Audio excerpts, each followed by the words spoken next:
he coincidido con Marcos Ana en algunas manifestaciones porque era una persona que se manifestaba en persona a sus 90 años pasados, todavía muy activo políticamente y con ideas muy claras, es decir, sus valores y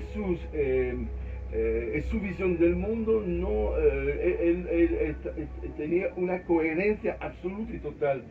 Quiero ser también sincero, nunca he tenido la posibilidad de hablar con él, lo he visto, tengo amigos que lo conocen íntimamente y ayer fui a la Comisión Obrera, pensé que fue una ceremonia laica de despedido, y ahí estos amigos han ido, ayer por la noche, por coincidencia de las cosas, era previsto ya desde semanas de comer juntos, y entonces esta comida fue dominada por la muerte de Marcos Ana y de los homenajes después. Y entonces no lo he conocido personalmente, pero las personas que estaban conmigo allá por no se lo conocía desde siempre, entonces lo conocía perfectamente. Y yo he dicho, mira, yo quiero hablar de él mañana en mi misa católica, mi misa atea, que esta cosa esencial que os queda de la muerte de Marcos. Y me han dicho su humildad, se dice en español, humildad. Humildad asociado a una fuerza interior y la verdad descomunal, es decir, una persona muy tranquila, muy humilde, pero dentro de sí con una visión y un referimientos de valores dentro de sí blindados en hacer, en hacer. Eh, pero eso, una persona extraordinariamente humilde, una persona amable, una persona que nunca ha buscado la fama y entonces un arquetipo de una buena persona. Y esto es lo que de las discusiones de ayer por la noche, lo que ha salido era una increíble, una buena persona. Una persona y además inteligente, una persona con un discurso, una discusión extraordinariamente rico, con experiencias personales extraordinariamente rico. Sí, ayer por la noche hemos hecho, bueno, esta gente ha hecho el elenco de iba desde Jean-Paul Sartre, pasando por Pablo Neruda, pasando por Allende. Sí, si tú haces el repaso de las personas que Marcos Ana ha conocido y con las cuales ha discutido, estamos hablando del mejor del mundo intelectual, humanista, de la izquierda durante casi un siglo. Yo personalmente, otra vez como extranjero, además, y llegando aquí en los primeros años de mi presencia aquí en España, donde es que conocía mucho de la existencia de Marcos Ana, pero lentamente, como he dicho, algunas manifestaciones empezó a situarlo. Y estos días, releyendo su vida rápidamente, su biografía, también muy fuerte esta idea que un chico de 16 años empieza una militancia política tan fuerte, porque empieza la guerra civil en 36 y el hombre nace en 1920, por eso tenía 96 años cuando murió, entonces él nace en 1920, 1936 la guerra civil empieza y está ya a tope dentro de la batalla política e incluso la batalla física. Fue a luchar mintiendo sobre su fecha de nacimiento y participar al principio ya a la defensa de Madrid y después cuando sus compañeros han visto la verdad su fecha de nacimiento que lo han impedido a participar en la batalla. Pero es bastante increíble un chico de 16 años con tanta ¿cómo se llama? Pasión política.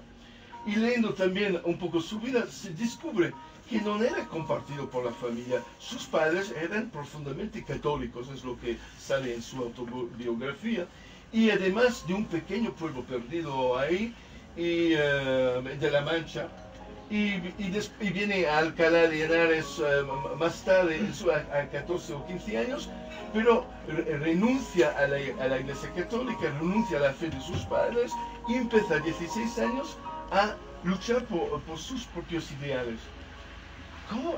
¿Te imaginas? Yo conozco niños, chicos de 15, 16 años, hoy en día están ahí con el teléfono, los juegos en teléfono móvil. Difícil imaginar que un chico de 16 años podría tener las ideas tan claras y tan duras. Y después se ve que, visto que la familia era tan pobre, él había empezado a trabajar a 12 años.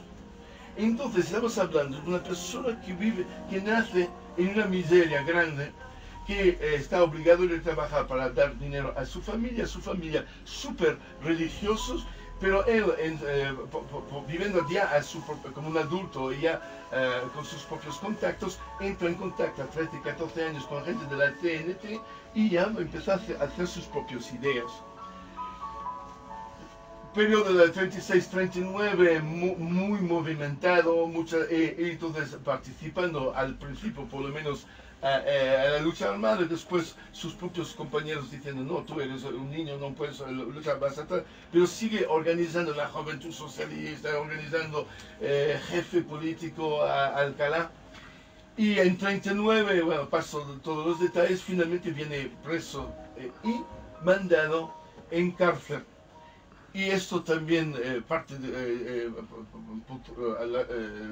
tristemente parte de su vida es que ha sido el preso político de más larga duración en el franquismo. Y entonces entra 19 años en la cárcel y sale a los 42 o 43 años, es decir, que toda su juventud y todo, y ya la ha pasado entre cuatro paredes.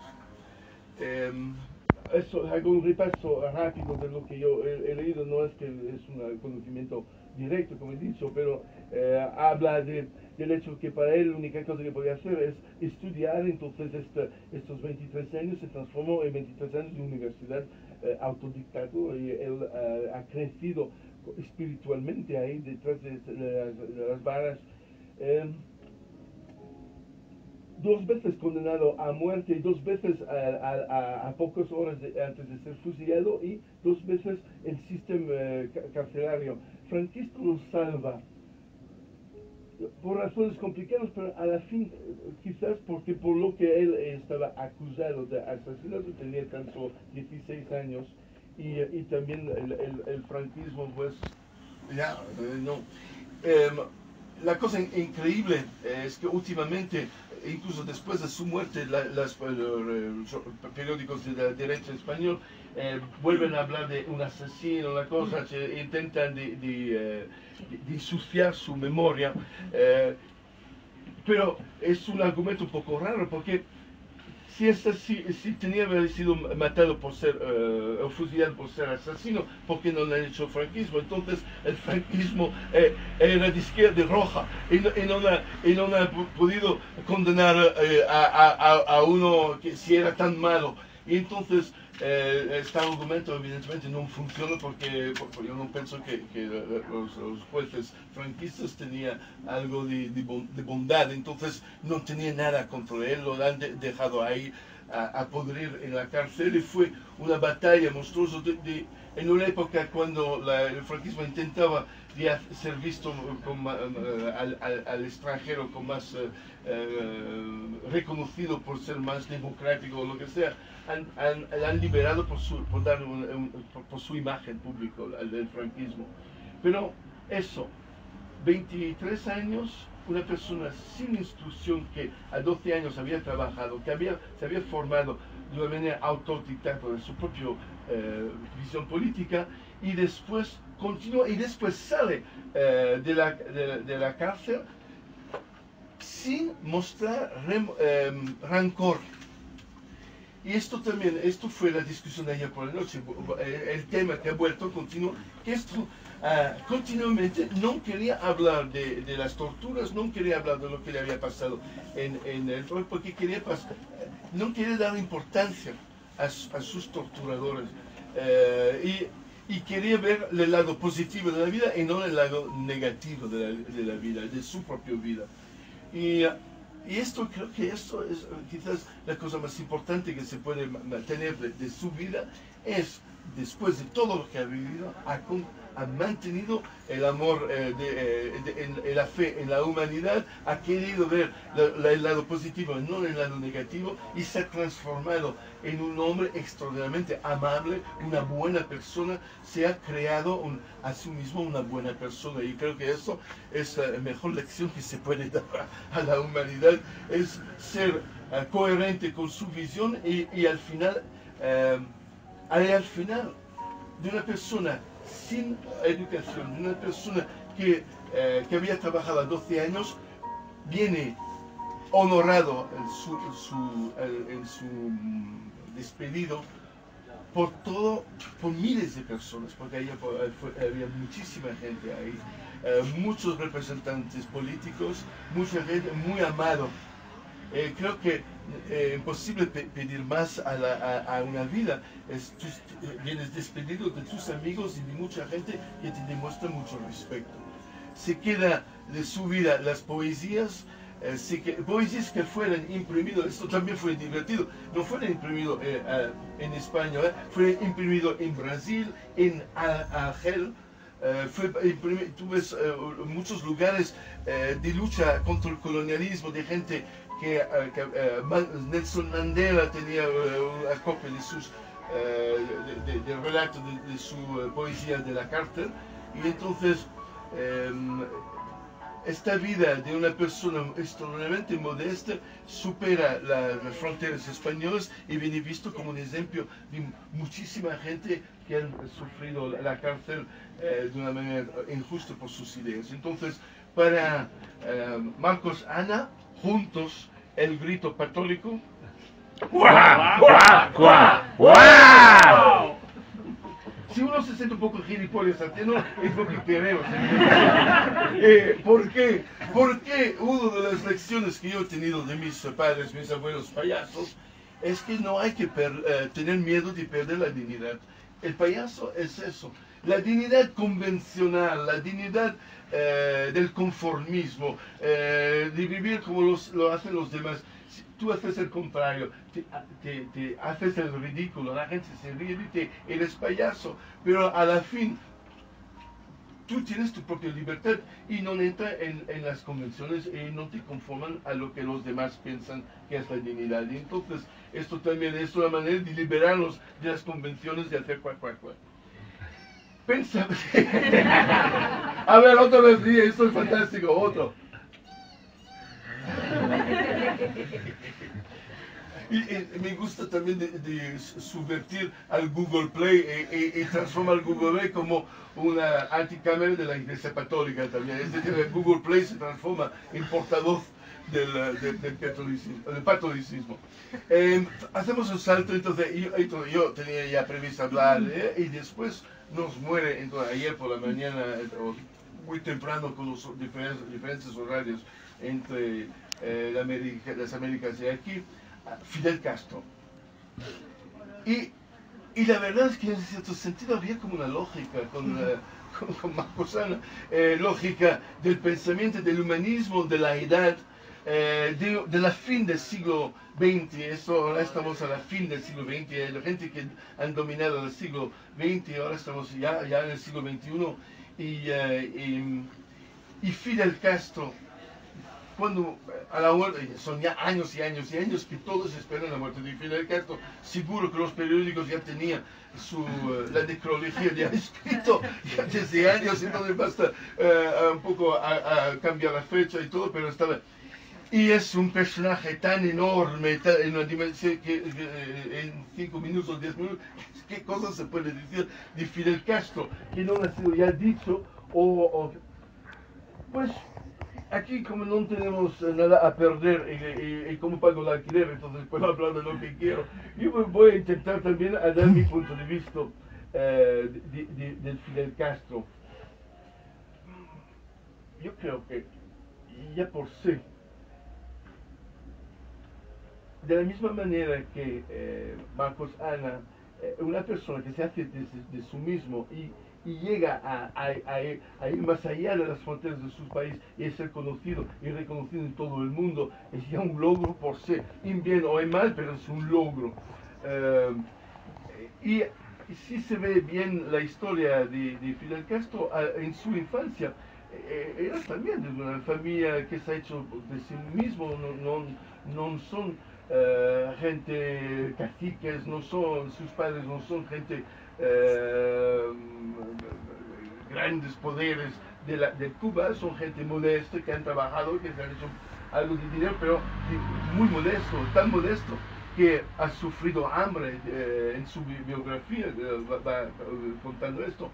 Pero lo que es seguro es que era un personaje, un niño brillante de la escuela, muy brillante, y tan brillante que sale de su pueblo, él viene mandado a las escuelas de Habana porque tiene resultados increíbles. La cosa más divertida que yo he visto fue en una página americana, estadounidense, una carta escrita por Fidel Castro cuando tenía 13 años. Él escribe al presidente de los Estados Unidos, Roosevelt. Entonces Fidel Castro, a 13 años, escribe en inglés una carta al presidente de los Estados Unidos en un tono chulesco, en un tono cachondo. Y dice, señor grande, señor, su inglés no es perfecto. Yo he visto el PDF, yo he visto la foto, no he visto solo el texto, es la foto, bien escrito al presidente de los Estados Unidos, de la parte de Fidel Castro, niño de 12 años, pero la vez que tenía 13, pues está escrito 12 años. Entonces, mi inglés no es muy bueno, está escrito en inglés, pero su español es peor. Entonces, hay un niño de 12 años escribiendo al presidente de los Estados Unidos. Él dice, yo quiero solo pediros una cosa, quiero un billete de $10. Escribe al presidente de los Estados Unidos, pide un billete de $10. De color verde está escrito. Porque aquí no se le ven muchos. Incluso nunca he visto uno. Entonces, todo esto en inglés. Entonces yo me gusta de tener uno, así por lo menos lo puedo ver. Su amigo, Fidel Castro, y postscripto. Tenemos hierro, y yo sé dónde están las minas de hierro en mi país. Y esto a lo mejor es una manera que vosotros podéis hacer para desarrollar nuestras minas. Bueno, una cosa, un postscriptum muy raro para un niño de 12 años. Habla entonces de las minas de hierro y ofrece al mercado estadounidense estas minas de hierro. Fue evidentemente una burla, una cosa divertida que ha hecho con sus amigos en su escuela, o sea, 12 años, solo que le han mandado, tío. Está en la carta, está en el Congreso de los Estados Unidos, está en la documentación oficial, y entonces el PDF es una foto de los archivos de Washington, y lo contestaron. Un poco como contestan a las cartas a Papá Noel. Entonces, ¿sabes? Si hay, los niños escriben una carta a Papá Noel y hay alguien que le va a contestar. Entonces, el gobierno americano lo contesta. En inglés, muchas gracias por su interés al presidente. No podemos dar un billete de $10, pero y mándanos algunos libros de propaganda estadounidense para decir que Estados Unidos es una democracia y manda esto como respuesta a este niño. Para mí ha hablado mucho más esta carta que todo lo que había leído antes. Es uno que no tiene miedo de nada, un niño con una enorme personalidad, un niño que tiene un sentido del humor y una vitalidad monstruosa. Él ha hecho, ha puesto el sello, ha ido a la posta, al correo, se la ha mandado al presidente, la han recibido y ha tenido una respuesta. Pasa, entonces nada, después va adelante y es un Fidel Castro muy joven que empezó la lucha, presidente de la Asociación Socialista de los Estudiantes de La Habana, ya poniéndose en líos, a 21 o 22 años, llega ya un primer dictador, antes de Batista. Yo no soy un gran experto de la historia de Cuba, pero más o menos, entonces estamos hablando de 49, a lo mejor 50. ¿Y qué hace? Entonces, todos sus compañeros, con miedo, porque este dictador está buscando a los rojos, buscando a la gente que podían complicar la vida a este dictador, Y él, en vez de esconderse, va al Tribunal Constitucional de Cuba y pide la destitución del dictador, diciendo a los jueces del tribunal, es claramente va contra la constitución de Cuba, que es democrático, que un militar coge el poder de esta manera, entonces vosotros, jueces, tenéis el deber de decir que él es antidemocrático, que es anticonstitucional, y ponerlo en la cárcel a un dictador que había llegado a un golpista. Y dice después, porque yo he leído también esta carta, y si vosotros no lo hacéis, entonces el Tribunal Constitucional ya no tiene ninguna credibilidad, ya habéis caído al servicio de la dictadura, y entonces habría que abolir esta instancia porque no tiene ninguna importancia. ¿Y cómo podéis vosotros judicar a otros en nombre de la Constitución si vosotros no respetáis la Constitución? Pues no han aceptado la querella, y él ha dicho que a partir de este momento era legitimizado la lucha armada. Él intentó entonces hacer una cosa por vías legales, pidiendo la distribución de a los jueces del Constitucional ahí. Han dicho que no aceptaba su cosa, y entonces han decidido que era legítimo de entrar en una lucha armada. Y ahí no voy a entrar en toda la lucha, pues, como sabemos toda la historia, pues llega Batista, pues gana la revolución, bueno, Pero, cosas interesantes. Yo soy muy amigo de Ignacio Ramonet, del periódico El Mundo Diplomático, es el redactor. Y he hablado mucho con él. Él conocía personalmente a Fidel Castro y lo encontraba quizás cada 2 o 3 meses durante años y años y años. Hemos hablado y hay un texto que está publicado hoy por el periódico Público,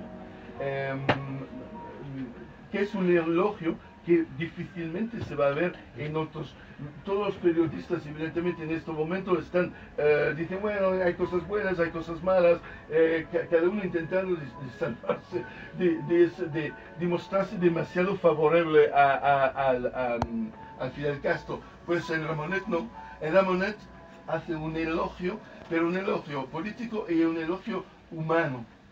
Habla de él ha escrito con Fidel su propia biografía, es decir, Ramonet era el escritor de la autobiografía de Fidel Castro. Entonces, pasó, como he dicho, durante años pasó meses y meses a su lado. Habla de una persona humilde, que es bastante sorprendente porque difícilmente se lee esto, pero que es una persona que siempre ha querido discutir, que nunca, incluso con las preguntas más difíciles, estaba siempre él a contestar y nunca ha querido avalarse de sus privilegios como jefe de Estado, ¿no? Una cosa también muy importante que no se dice bastante: él y sus hermanos han prohibido estatuas. No hay una estatua de Fidel Castro en Cuba. No hay una calle Fidel Castro o Castro. No hay monedas en circulación con su cara o su lo que si miramos a Franco estaba de todas partes, sobre los sellos, sobre las monedas, sobre las cosas de su vida. Estamos hablando de su vida. Hitler estaba de todas partes de su vida. Stalin también estaba en todas las cosas de su vida. Eso es una cosa bastante. Cuando uno hace las bilancias de las cosas, y creo que es muy llamativo, es que esto Ramonet lo recuerdo hoy en su artículo: no hay nada. También, con el uso de la palabra dictadura, aquí. Yo soy de la edad de haber conocido el mundo soviético, de haber conocido, era un niño, pero me recuerdo de la revolución cubana, de todo lo que es, y toda la discusión que era continuamente en todos los periódicos, cualquier cosa que hacía Cuba. Y esta idea de la dictadura, ¿era o no un dictador? Pues una cosa que se olvida, la idea del dictador viene asociado, y hay que asociarlo, al hecho que el dictador se asocia a los caciques. Hitler o Mussolini representaba el poder de la clase poderosa, de dinero. Entonces llegan al poder en nombre del pueblo social, nacionalsocialismo, todo esto, pero nunca se enfrentan a las bancas. Mussolini o Hitler, con la familia Krupp o la familia Thyssen, las grandes familias de dinero alemán, el Hitler negocia, se pone de su lado, crea leyes favorables que hace que no pierdan su dinero. Y entonces los dictadores, y Franco también, conquistan el poder porque se ponen del lado de los caciques. Y eso es lo que es muy diferente con todo lo que son las dictaduras socialistas, porque un Fidel Castro hace el contrario, va contrario a los caciques, echa y se hace enemigos de toda la gente que tiene el poder efectivo de la gente. En el caso de Fidel Castro, incluso de la mafia americana. Uno de los grandes enemigos de Fidel Castro ha sido la mafia americana, mafia italiana y mafia judía, los dos juntos. Pues yo soy un partidario y te puedo decir, mal asunto cuando tú te haces enemigo de la mafia, muy peligroso. Mussolini negoció con la mafia, Mussolini utilizó la mafia ha prosperado bajo Mussolini. Él echa a la mafia americana de sus puticlubs, de sus casinos, de Habana, era predestinado como lo que ahora es Las Vegas en Nevada, que se transforma. Pero Las Vegas nace solo finalmente a raíz de la caída de Habana, porque Habana era destinado a este desarrollo. Habana y Cuba tenía haber sido el parque temático del vicio americano en manos de los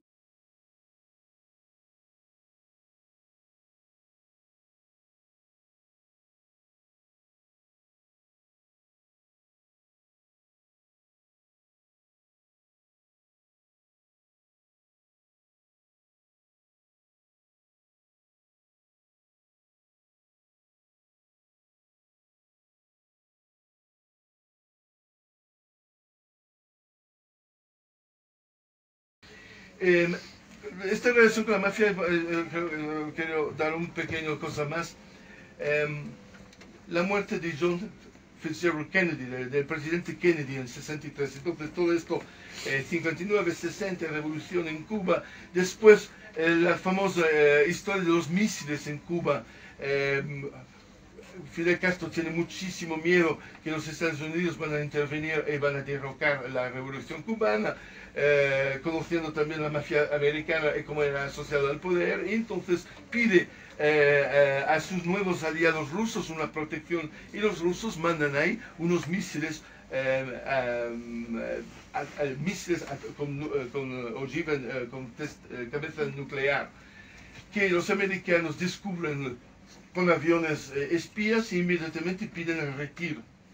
Y en esto, el presidente Kennedy, Khrushchev del otro lado, primer secretario del Partido de Unión, yo lo he vivido esto. Yo nací en los Estados Unidos, entonces soy parte americano, y me recuerdo también hasta decir a los niños de tener a ponerse bajo las mesas. Si hay una guerra atómica, la protección era de ponerse bajo una mesa. Entonces los niños ahí bajo la mesa en las escuelas para protegerse. Entonces el presidente Kennedy hace una declaración diciendo que los Estados Unidos está al borde de la guerra nuclear y que los rusos tienen a quitar estos misiles. Entonces aquí dos superpotencias armado con miles de misiles atómicos, y uno va a tener a perder la facha en italiano, a perder la cara. Porque uno tiene, o los rusos dicen, no, estos misiles se queden ahí porque podemos hacer lo que queremos, visto que Cuba es nuestro aliado, o Entonces los americanos que hacen, declaran la guerra atómica, o los rusos retiran la cosa, pierden la cara y ganan los americanos. Pues pasó una tercera situación. Es que fue una negociación secreta y los rusos aceptaron públicamente de retirar los misiles, pero de una manera no pública los americanos aceptaron de retirar los misiles americanos en Turquía, porque a la frontera de la Unión Soviética los americanos tenían ya misiles atómicos. Y otra cosa más secreta todavía, el presidente Kennedy renunciaba a derribar el gobierno de Fidel Castro y de la revolución cubana. Esto no fue dicho públicamente. Y entonces, oficialmente son los rusos que han bajado los pantalones y han sacado los misiles, pero a la fin Cuba consigue lo que quería, es decir, una protección de, de un ataque posible de los Estados Unidos. Incluso así, atacan igualmente el valle de los cochinos. Y esto fue casi un golpe de Estado contra Kennedy. Kennedy no quería esto. La CIA, los cubanos en Miami y la mafia organizaron una cosa entre ellos. Kennedy lo ignoraba. Se enfadó tanto Kennedy que intentó lentamente de quitar a los hombres de la derecha, extrema derecha, de las posiciones de poder y intentar de limpiar, de tener hombres de su confianza. Y no le ha ido muy bien esto porque el 8 o 9 de diciembre del 1963, si no me equivoco, viene matado a Dallas, el presidente Kennedy. Nunca se ha dicho el cómo, pero se está por ahí. Mi convicción fue la mafia matarlo y la extrema derecha americana porque con Kennedy perdían sus inversiones en Habana, perdían sus casinos, sus hoteles y todo lo que habían organizado por ahí, porque Kennedy había aceptado de ya no intervenir en Cuba y dejar la revolución seguir su desarrollo. El detalle de todo esto viene uno, Lee Harvey Oswald, inmediatamente cogido con su rifle que había matado al presidente Kennedy. Él seguramente fue él a matarlo, pero la cosa más rara que 2 días después él viene matado, si uno se recuerda la historia, por uno que se llamaba Jack Ruby o Jack Rubenstein, que era un gerente de un puticlub del sur de Miami, a lo mejor, o Houston, quizás Houston. Era un mafioso de la mafia americana y tal, y mata a Lee Harvey Oswald antes que esto pudiera hablar y decir algo de por qué había matado al presidente Kennedy. Todo esto hay películas de estos momentos donde él mata a Lee Harvey Oswald, está por la eternidad el Jack Ruby disparando. Cogen a Jack Ruby y lo piden, ¿por qué usted ha matado a Lee Harvey Oswald?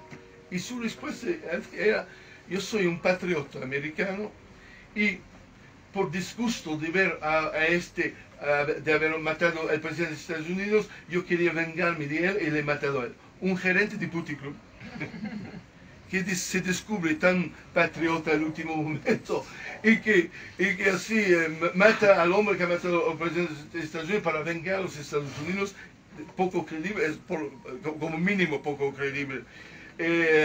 Y también su fin acaba unos meses más tarde de un cáncer que nadie había sabido, pero el Jack Ruby también muere en circunstancias muy raras en la cárcel de Dallas donde estaba, sin poder hablar de por qué y de cómo. Entonces muere él también y se quedó así. ¿Por qué hablo de todo esto en nombre de Fidel Castro? ¿Te imaginas contra qué cosa Fidel Castro ha tenido a luchar? Gente que no han tenido tampoco miedo de matar al presidente de los Estados Unidos, y gente de la mafia más duro, al lado de la derecha más duro. El Trump representa algo de esta derecha, es también gerente de casino. El Trump, de una manera freudiana, dice, ha muerto un brutal dictador. Eso es lo que pensaban todos los gerentes de los casinos que Castro había echado. Entonces Trump representa una continuación de una cierta mentalidad anticastrista. Interesante de ver que esta mentalidad está todavía muy presente en Estados Unidos. Y para mí, si una persona ha podido morir a 90 años en su cama, habiendo hecho enemigo de un dictador de su país, todos los caciques de sus países, todas las familias más ricas de sus países, la mafia del país al lado, más italiana y judaica, de los más terribles, se han hecho enemigos de una potencia de Estados Unidos con 12.000 bombas atómicas y ha podido morir en su cama 90 años. Algo significa. Y significa que había mucha gente que lo apoyaba. Si era tan dictador de esto, alguien lo habría matado bastante rápido. Entonces, yo creo que es la medida de cuánto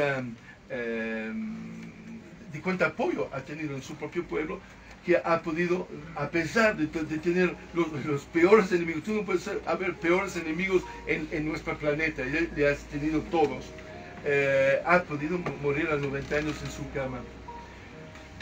Para acabar, fue Mao Zedong, una vez que ha dicho al presidente Nixon, conservador americano, visita a Mao Zedong en un momento revolucionario de amistades entre el pueblo americano y China. Nixon, conservador, va a China. Y la primera pregunta que Nixon ha hecho a Mao Zedong fue divertido esto. Nixon no sabía cómo establecer una conversación con el jefe del Partido Comunista Chino, más importante, Partido Comunista más duro y más intransigente, y él siendo representante del capitalismo.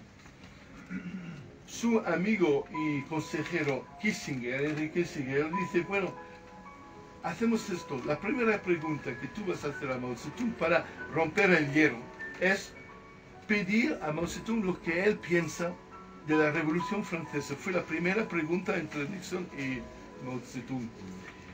¿Por qué?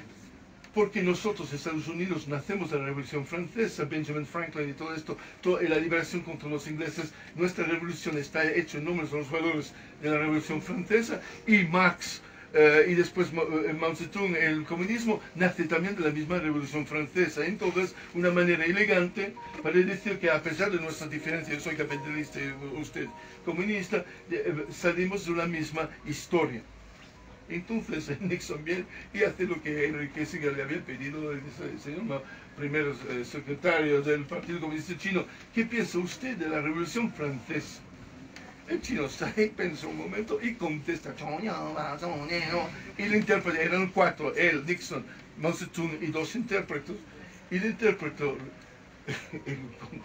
interpreta la respuesta de Mao Zedong, y Mao Zedong dice, es todavía demasiado temprano para saber si será un éxito. Hablando de la Revolución Francesa en 1976, cuando los dos se encontraron.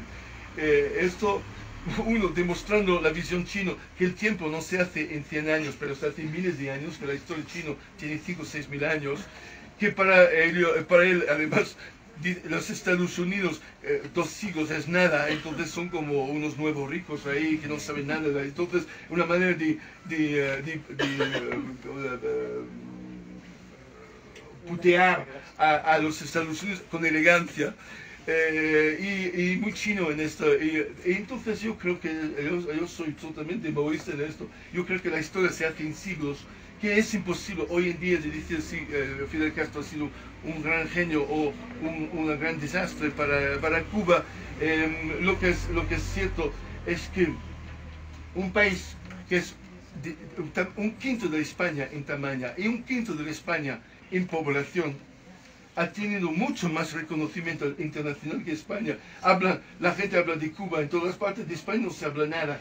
España, vasal y dependiente de los Estados Unidos, cuando el señor Rajoy dice conmigo, España habrá un sitio en el mundo, pues vaya mierda de sitio en el mundo. No, España no existe a nivel internacional, pero Cuba sí. En bien o en mal, la gente, y en este momento muere Fidel Castro, y en todos los países. Y mira la cosa, yo estoy ahí sentado, bajando esto en el locutorio aquí de la plaza. Estoy bajando la foto para ponerla aquí hace 2 horas. Y hay a mi lado un bengalí, un indio, pero de Calcuta. Entonces, nada, es bengal, pero del lado indio. Entonces, él ve que estoy mirando eso. Y dice, esto, no sé si me gusta. Yo no me había hablado de eso. Y tú ves esto bengalí que me está al lado, y yo digo, sí, porque me ha jodido toda mi infancia. ¿Cómo? Y dice, yo tenía un tío que me invitaba a su casa cuando yo tenía 10, 11 años para ver a los dibujos animados en televisión, porque nosotros no teníamos televisión en nuestra casa, y todo para ver los dibujos animados se iba a casa de mí. Y de repente, de un día al otro, ya no hay, era domingo por la mañana, ya no hay dibujos animados, hay solo Fidel Castro que habla. En Calcuta. En los 1970. Yo digo, ¿por qué? Ah, sí, porque el Partido Comunista Bengalí había ganado las elecciones y en la televisión nacional ponían sus discursos. Y me dice, ¿te das cuenta para un niño de 10 años de escuchar discursos de 6 horas? ¡En español! En Bangladesh, en español. En la revolución. Entonces, esto también, a 2 horas antes de hablar ahí, fue una imagen increíble de un grupo de niños bengalí así, esperando a los dibujos animados y él hablando de la revolución castista y Cuba y Habana en Calcuta. En una favela, en una chabola de Calcuta, y los niños ahí sentados a ver hablar. Y entonces también esto muestra una dimensión internacional del poder de este hombre. Yo también en India estuve en Cochin, en Kerala, y al aeropuerto de Cochin, un aeropuerto pequeño, tú sales ahí una librería que vende periódicos. Yo estaba buscando el periódico en inglés. Y el único libro que venía vendido eran las obras completas de Fidel Castro en India, en Cochin, pero libros así de gordo, pero 20, 30 volúmenes, así, 1, 2, 3, 20, y esto era la librería de Duty Free de Cochin en 2002 o 2003 cuando estuve por ahí. Entonces, increíble, un hombre que ha tenido por el bien o por el mal, o lo que sea, esta trascendencia, y ha salido de un sitio muy pequeño. Y a la fin, quizás, si no fuera para la revolución, si las mafias hubieran ganado, transformado a Cuba, a Habana, en lo que ellos querían, un grande puticlub y todo, pues sería un Honduras, un Nicaragua, el cubano, nadie hubiera hablado de esta isla, se había quedado así, en otro rincón del mundo triste, de cual nadie habla. Entonces, nadie, señores, ha sido muy largo todo esto, pero bueno, yo creo que Fidel Castro no muere todos los días.